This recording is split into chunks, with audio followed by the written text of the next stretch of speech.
No one in power wants to save the world. Prepare to unlearn.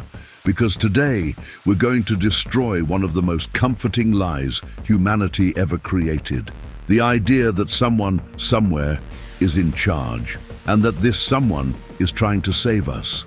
That governments are working on solutions, that global leaders are planning a better future, that powerful people wake up every morning thinking about how to fix the planet. They are not. And the most dangerous part of this lie is not that it's false. It's that it keeps millions of people calm, patient and waiting for heroes that will never arrive. Let's be clear from the start. This is not a conspiracy theory. This is not cynicism. This is not everything is evil. This is something far more uncomfortable. The system we live in was not designed to save the world. It was designed to preserve power. And once you understand that, everything suddenly makes sense. Climate collapse, permanent wars, economic crises, rising inequality, mental health epidemics. None of this is happening because leaders are stupid. It's happening because fixing these problems would threaten the very structures that keep them in power. And power never votes against itself. The hero fantasy. From the time we're children, we are trained to believe in heroes. In movies, books, history classes, and news coverage, the story is always the same. There is a crisis, a leader rises, a decision is made, the world is saved. This narrative is emotionally satisfying, simple, clean, and completely detached from reality. Real power doesn't work like a movie script. There is no final battle, no dramatic speech that fixes everything, no moral awakening at the top. Real power is slow, bureaucratic, economic, and structural. It doesn't ask what is right. It asks what is sustainable for the system. And the system does not mean society. It means markets, institutions, alliances, capital flows, and control. That's why almost every global crisis follows the same pattern. First, denial, then minimal action, then symbolic gestures, then normalization, never resolution, because resolution is expensive, and expensive solutions threaten profits, stability, and control. Lie number one. Global leaders are trying to fix the world. They aren't. They are trying to manage collapse. There's a huge difference. Fixing the world would require restructuring the global economy, confronting corporate power, reducing consumption, redistributing wealth, breaking financial monopolies, accepting less growth. Now ask yourself honestly, which powerful institution benefits from that? None. So instead of solutions, we get conferences, panels, summits, agreements with no enforcement. Climate talks that produce headlines, not results. Economic forums that discuss inequality while defending the mechanisms that create it. The goal is not change, the goal is containment. Contain outrage, contain instability, contain hope, just enough to avoid revolt. This is why the future is always promised but never delivered. Lie number two, if things get bad enough, those in power will act. History proves the opposite. Things can get very bad without fundamental change. Empires collapse slowly, not dramatically. Systems don't break when they fail people. They break when they stop benefiting elites. As long as crises can be outsourced, ignored, or monetized, they are tolerated. Climate disasters don't threaten those in power. They threaten the poor. Economic crashes don't destroy wealth. They redistribute it upward. Wars don't destabilize the system. They feed it. Suffering is not a system failure. It's often a feature. Lie 3. Good people will rise to the top. This is one of the most naive beliefs in modern politics. Power does not select for morality. It selects for compliance, ambition, and adaptability. To reach the top of any global structure, you must accept its rules, speak its language, respect its limits, protect its interests. Anyone who seriously threatens the system is filtered out long before real power is reached. Not always violently, often quietly, through funding, media framing, political isolation, economic pressure. By the time someone reaches high office, they already understand what is allowed.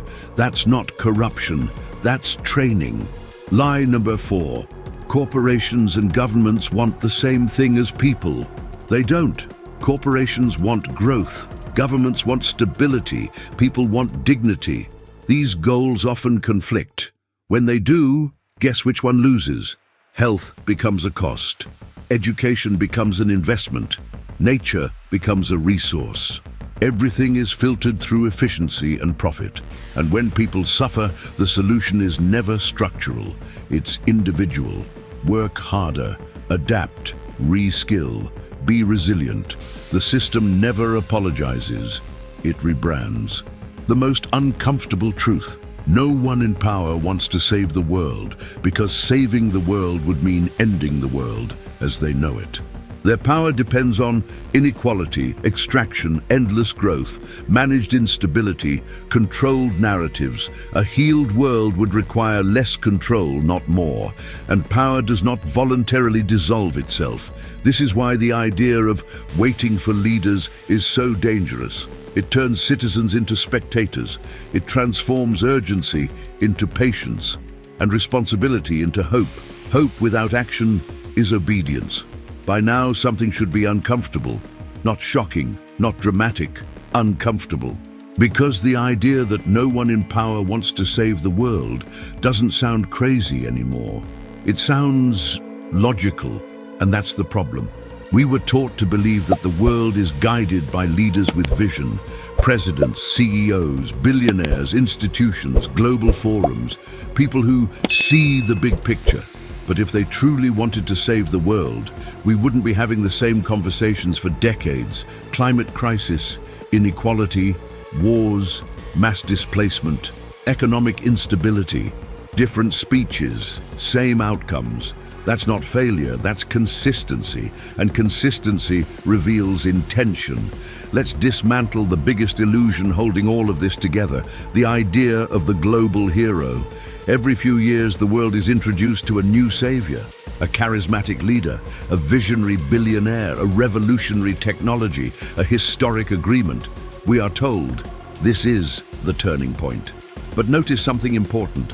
The savior is always presented inside the system, never against it. They promise solutions without questioning foundations, fixes without sacrifice, progress without loss. And that's how you know it's a performance. Because real solutions are disruptive. They create losers. They threaten power. Saving the world would require saying things no one in power wants to say. It would require admitting that endless growth is impossible. That extreme wealth concentration is incompatible with stability, that some industries must shrink or disappear. That comfort has a cost, and someone has been paying it silently. These are not popular truths. They don't win elections, they don't attract investors, they don't boost stock prices, so they are never seriously pursued. Instead, we get management of collapse, delay, postponement, narrative control. Climate change is a perfect example. The science is clear, the warnings are old, the consequences are visible, yet the response is always carefully calibrated to avoid threatening power. Talk about responsibility. Avoid talking about profit. Talk about individual behavior. Avoid talking about corporations. Talk about the future. Avoid talking about accountability. Because truly addressing the problem would mean confronting the economic engine itself, and that engine is sacred. Now let's talk about another uncomfortable truth. Crises are not always accidents. They are often opportunities. Economic crashes restructure wealth. Wars restructure influence. Disasters restructure markets. For those at the top, chaos is not always bad news. It's leverage. This is why the world is not fixed when it breaks. It is reorganized. Saving the world would mean preventing crises, but preventing crises is bad for business. So instead, the system specializes in surviving them, and there's something even darker beneath this. Power does not think in moral terms, it thinks in incentives.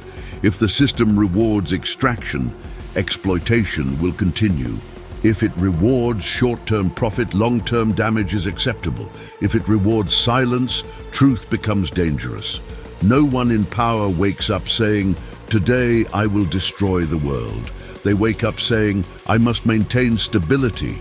I must protect growth. I must stay competitive." And destruction happens as a side effect. That's how modern harm works. Distributed, normalized, technically justified.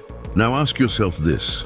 If saving the world were profitable, don't you think it would already be happening? The problem is not lack of intelligence, or technology, or resources. The problem is alignment. The system is not designed to protect life. It is designed to protect power. This is why responsibility is always shifted downward. Recycle more, consume less, be conscious. Meanwhile, the largest polluters operate uninterrupted. Individual guilt replaces systemic accountability. And that's intentional, because a guilty population is easier to manage than an angry one. Now let's address the most dangerous myth of all, that awareness alone is enough. Awareness without pressure changes nothing. Awareness without organization becomes entertainment. That's why uncomfortable truths are allowed to circulate, as long as they don't mobilize. The system can tolerate criticism, it cannot tolerate coordination.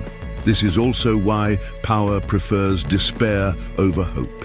Hopeless people disengage, cynical people withdraw, and withdrawal is harmless. The opposite of control is not rebellion, it's collective clarity. So what does it mean to truly save the world? It doesn't mean a single event, or a single leader, or a single solution. It means redesigning incentives, restructuring priorities, accepting limits. It means admitting that some people will lose power, some profits will disappear, some comforts will end. And that is exactly why no one in power wants to do it. Because saving the world would require giving up control over it. And power never volunteers its own reduction. So where does that leave us? Not powerless, but disillusioned, which is different. Disillusionment is not despair, it's clarity. It's the moment you stop waiting for saviors and start questioning structures. It's the moment you realize that real change never comes from above as a gift. It comes from below as pressure. This channel is not here to offer hope in a pretty package. It's here to remove illusions, because illusions are expensive. They cost time, they cost lives, they cost futures. No one in power wants to save the world.